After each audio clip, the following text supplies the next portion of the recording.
Mga ka-Olivers, ngayon, anda rin natin yung itong sports car ko para, pero kailangan ko siya i-move kasi nga tulad nung sinabi ko nung nakaraan. Pero matagal ko nang ginagawa yun eh. Kaya lang, nung nakaraan, tinampatan ko siya ng blower, kaso parang mali yung ginawa ko. Kasi yung blower, itinaas ko sa taas, ang hangin pataas. So, nangyari, yung hangin, yung usok, umakyat.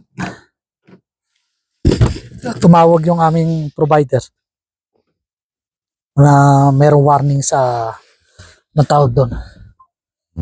So, sabi ko, false alarm eh.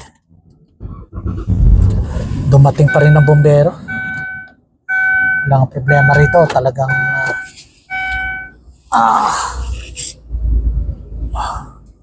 ayan, iabanti ko itong van para i-move ko yung isang kotse ko ron kasi naiwasan ko magkaroon ng usok loob ng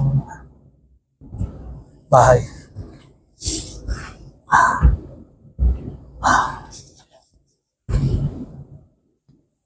Kaya muna natin siyang kuminit.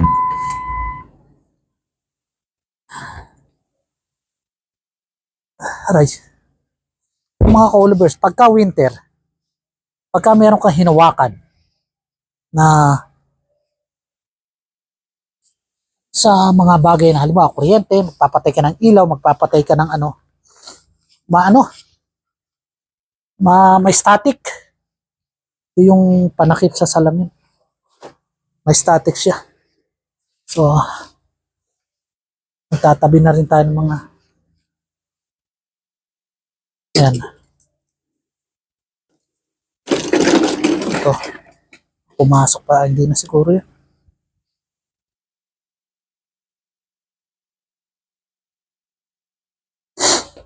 Awa na. Hapin natin susi ng kotse.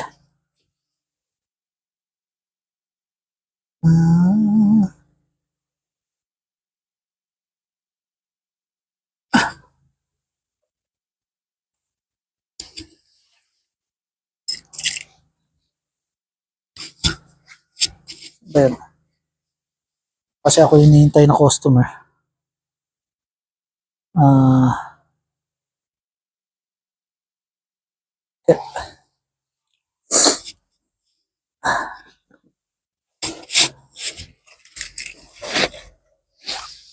Yan lang. Hindi pantay yung parada ko. Yan na natin ang konti. Para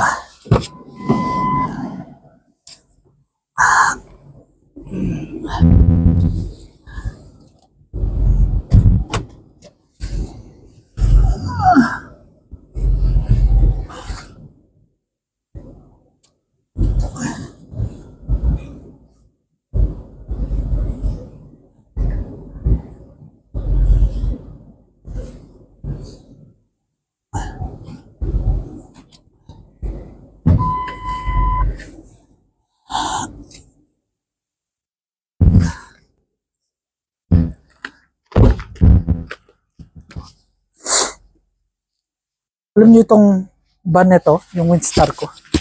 Ano yan eh? Numinsan, bila umingay yung kanyang, kala ko piston ring na eh. Malimunan natin to. Mamaya hindi ako makaahon dito. Pero, sabi nung tigas, rin masibak tong yellow rito. Sabi nung isang mekaniko, raw timing belt. Tatapon ko na nga sana. Hindi naman tatapon. Kumbaga, do-donate ko na sana. Kasi dito, pwede mo i-donate yan. Meron kang $500 rebate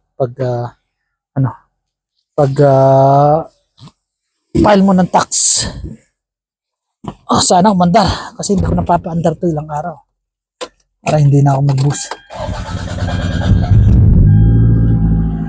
Yan ang tunog na mga ka-Oliver sports car eh. So, banti natin siya para hindi siya gumawa ng usok sa loob ng bahay. Ayan. So, yan.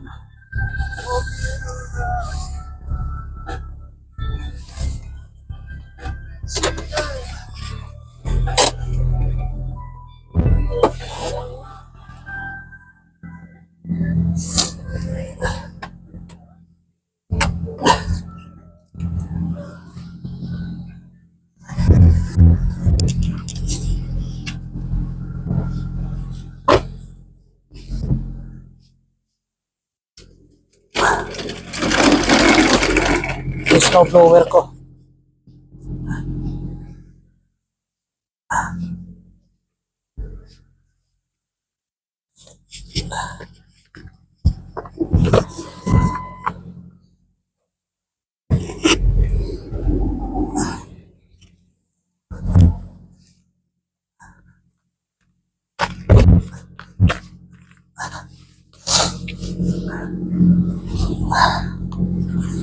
Magsusumbrero tayo, malamig.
Ito naman.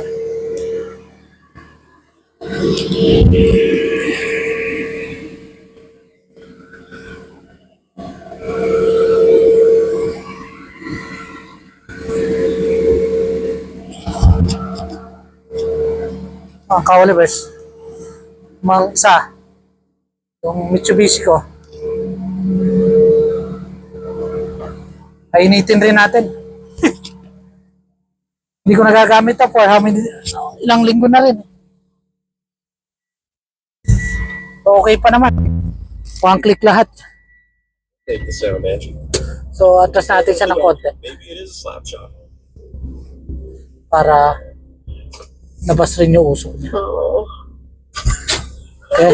For $5,600. Ayan. Kasunod naman. Kasunod naman mga ka-Olivers. Sabihin nyo, aanin ko yan, dami-dami kong sakyan. Ito naman, paanda rin natin yung motor. Yung motor ko. Ayan.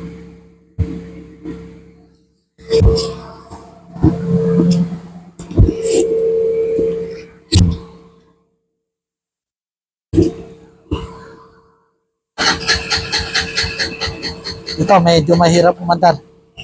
Kasi lumamig siya. Pero, pagka ano dyan, parang dyan, ikikik mo lang siya. Dali siyang andar. Ayan. Oh. Diba? Kasi lumamig siya ng matagal.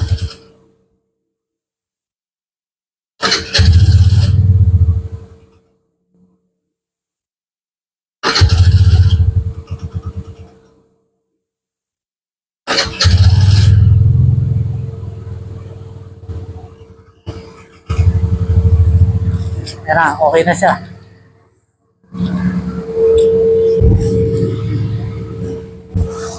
O yan mga Colivers, ang garahe. Yan. Kanya naman, medyo magulo pa yan.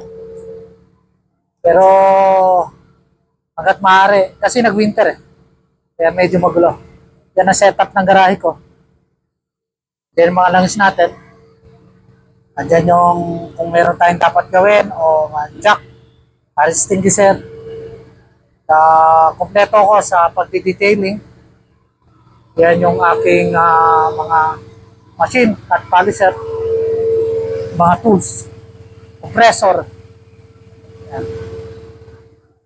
Nag-aaral kasi tayo magano rin. Wheel repair. Matagal ko ng pangarap yan. Sana matupad, maging maayos.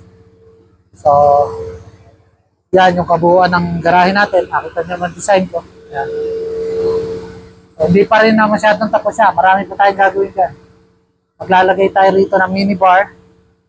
Meron rin tayong laruan ng guard. Yan.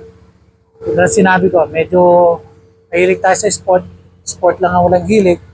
Ayan. Diba? Tapos, may ilaw yan. Ayan. Yung mga anik-anik. Sabi ni mga tiga Cebu, anik-anik. So, yan yung ating pressure washer. So, yan mga nating Colivers. So, makikita nyo ating kapaligiran. Ayun o. Yan yung aking Windstar. Ito yung panghakot ko. Kaya meron akong gustong deliver o meron akong gustong pick upin. Katulad niyan, dapat may schedule ako na pamimigay na TV stand. Isipin nyo, ang ganda nun. Bago pa yung, ang ganda pa ng TV stand. Hindi naman bago, pero maganda pa. Mukhang bago. What I mean. O yan. Ito naman, ginagamit ko to. Itong nakaraan, pinagagamit ko kasi ito, hindi ko ni-register itong Windstar ko. Pero dahil maputik, ayun nga, kalilinis ko lang yan. Pinost ko yan nung nilinis ko. So ngayon, hindi ko na muna siya Luma na rin to mga Colivers. Wala naman akong bagong sakyan. 2012. Mitsubishi. Pero low mileage, 100 km lang. Yan yung top of the line ng Mitsubishi RBR. Yun naman, scooter ko, 150cc yan. So ginagamit ko lang yan pagkasama. Hindi masyado rito kasi dito sa dito sa Edmonton, mas mahaba ang winter. So kaya hindi masyado. So yan. 2012 yung aking Mitsubishi. Ito mga Colivers, magtataka kaya. IKBB. Silica 1990. Ayan, makikita nyo naman. 1990. Ilang taon na yan? 36 years old? Oh. Diba? Oh, yan. Ako lang, ni-restore ko yan. Nabili ko yan, nakasubsob sa putikan. Sa Pilipino rin. Pangarap niya na ayusin, gumanda. Pero dahil nga wala siyang kaalaman sa pagdidetailing, hindi niya nagawa. Alam nyo, may kasabihan na talagang kung para sa iyo, para sa iyo. Kasi ito, nung makita ko, tinawaran ko sa kanya ng 600. Ayaw niya, gusto niya 1,000. Tapos, lagi akong dumadaan to, nakikita ko pa rin. Hanggang sa minsan nakita ko, nakapost na siya. 2,000. So, binalikan ko siya. Sabi, tumawad ulit ako ng 600. Ayaw niya. Niya, 1,000. 1,005. So, hanggang sa out of the budget kasi hindi ko namang alam kung aandar yan o ano. So, ito yung kapaligiran namin. So, ang ginawa ko, After 1 year, nakita ko nakaganon pa rin. Dinaanan ko siya. Sabi niya sa akin, sige, 600 na lang. Eh kaso, hindi pala siya, dapat may customer na, mabibili na. Kaso ang problema, pumutok yung power steering. So, hindi natuloy. Bumagsak kami after 1 year. Kaya totoo yung para sa'yo. Para sa'yo. Pagka yung ukol sa'yo, bubukol. O, ayan. Nakita niyo naman mga ka-Olivers. Ako na lang ang meron yan dito sa Canada. Hindi ko alam. Sa ibang bansa. Ngayon, yung bubong niyan, iaano ko pa, ika-carbon fiber ko dahil hindi na medyo maganda. At pagkadala natin yan, marami nagbibideo. Yan. Kahit sa highway, pinagtitinginan ako. Anong panama ng mga Lamborghini o mga Porsche na ano? Kasi yun, regular na rito. Ito, bihira ka na lang makakakita. Binaganda ko ng ganyan yan. Di ba? Ito naman Windstar ko, 2002. Yan. Ito nga palang Celica ko. Tinatawaran na sa akin yan 20,000 pero hindi ko binigay. Kasi ako na nga lang meron yan. Pero gumastos na rin ako dyan ng mga 7 to 8,000. Kasi lahat ng pangilalim niya pinapalitan ko. Pati mags niyan, pinaganda ko, inayos ko. Pati makina niya, interior, nakaset up ang